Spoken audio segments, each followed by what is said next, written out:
दोस्तों, मेरा नाम है कुमकुम बिनवाल। न्यू इंडिया की बहुत बातचीत होती है, लेकिन वाकई हमें अब सोचना पड़ेगा कि हम क्या ऐसे न्यू इंडिया में जी रहे हैं जहां एक 2 रुपए के ट्रोलर और एक राज्य के गृह मंत्री की भाषा में कोई फर्क नहीं रह गया है। शाहरुख खान की फिल्म पठान का गाना बेशरम आपने देखा होगा। केवल यूट्यूब में ही 2 दिन के अंदर इसके 3.5 करोड़ से ज्यादा व्यूज हो चुके हैं। फिल्म का ये गाना हिट हो चुका है, लेकिन इस फिल्म में इस गाने में दीपिका पादुकोण के मूव्स, उनके डांस और उनके कपड़ों को लेकर भी काफी सवाल खड़े हुए हैं। लेकिन इस बीच ये सवाल सिर्फ कुछ ट्रोल्स उठा रहे थे। अब जिन्होंने दीपिका पादुकोण के कपड़े और उनके मूव्स को लेकर बात की है इस गाने पर, वो कोई छोटे मोटे शख्स नहीं है। वो मध्य प्रदेश की डबल इंजन सरकार के गृह मंत्री नरोत्तम मिश्रा हैं।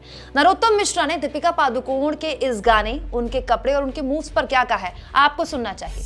गाने में प्रयुक्त की गई वेशभूषा प्रथम दृष्टया बेहद आपत्तिजनक है। साफ दिख रहा है कि दूषित मानसिकता के कारण ये फिल्माया गया गाना है।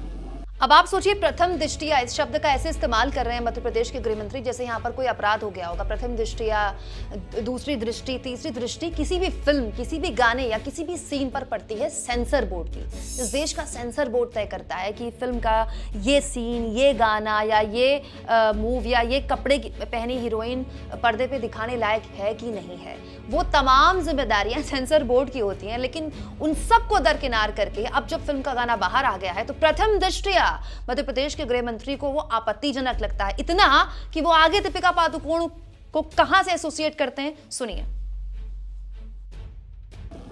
वैसे भी दीपिका पादुकोण जी टुकड़े टुकड़े गैंग की समर्थक रही हैं, जेएनयू वाले उसमें।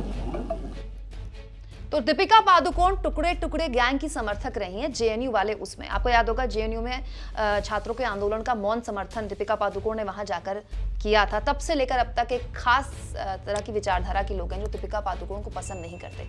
तो अब सवाल ये खड़ा हो गया है कि ये जो गुस्सा है या दीपिका पादुकोण को लेकर ये जो बातें हैं, ये वाकई में उनके डांस, उनके कपड़ों को लेकर है या फिर उनका जेएनयू जाना है। और अगर जेएनयू जाना है तो ये सवाल सरकार पर खड़ा हो जाता है कि उस जेएनयू से इतनी खुन्नस क्यों, जिसे फंड सरकार कर रही है। आपके हमारे टैक्स पेयर से ही वहां के बच्चे पढ़ते हैं, जाहिर सी बात है। और ये वही जेएनयू है जहां से हमारे देश की वित्त मंत्री भी आते हैं। निर्मला सीतारमण भी जेएनयू से पढ़ी हैं। और इसके अलावा हमारे देश के विदेश मंत्री एस जयशंकर भी जेएनयू के ही पढ़े हुए हैं, माफ कीजिएगा। और इनफैक्ट जब भी दुनिया में टॉप यूनिवर्सिटीज की कभी भी लिस्ट बनती है तो उसमें भारत से केवल एक जेएनयू ही होता है जिसका नाम उन टॉप यूनिवर्सिटीज, दुनिया की टॉप यूनिवर्सिटीज में भारत की तरफ से जाता है। तो क्या ये खुन्नस उस जेएनयू को लेकर है? आगे जो नरोत्तम मिश्रा इस फिल्म को लेकर कहते हैं वो वाकई एक डराने वाली स्थिति पैदा करता है, सुनिए। और इसलिए मैं ये निवेदन करूंगा कि इसके दृश्यों को ठीक करें, वेशभूषा को ठीक करें, अन्यथा मध्य प्रदेश में इस फिल्म को अनुमति दी जाए या न दी जाए, ये विचारणीय प्रश्न होगा। तो वेशभूषा पर आपत्ति नरोत्तम मिश्रा ने जाहिर करते हुए कह दिया कि इस वेशभूषा को ठीक कीजिएगा, नहीं तो फिल्म रिलीज होगी कि नहीं होगी ये वो तय करेंगे। दोस्तों, मुझे ये बताइए, दीपिका पादुकोण ने ऐसा इस गाने में क्या पहना है जो पहली बार हिंदी सिनेमा में हो रहा है या भारत के किसी भी फिल्म में हो रहा है? आप शर्मिला टैगोर से लेकर दीपिका पादुकोण तक के किसी भी हिंदी सिनेमा या बॉलीवुड के फेज में चले जाइए, क्या दीपिका पादुकोण पहली हीरोइन है जिन्होंने स्विमिंग कॉस्ट्यूम पहनी है या स्विम सूट पहना है और उसको उन्होंने फ्लॉन्ट किया है?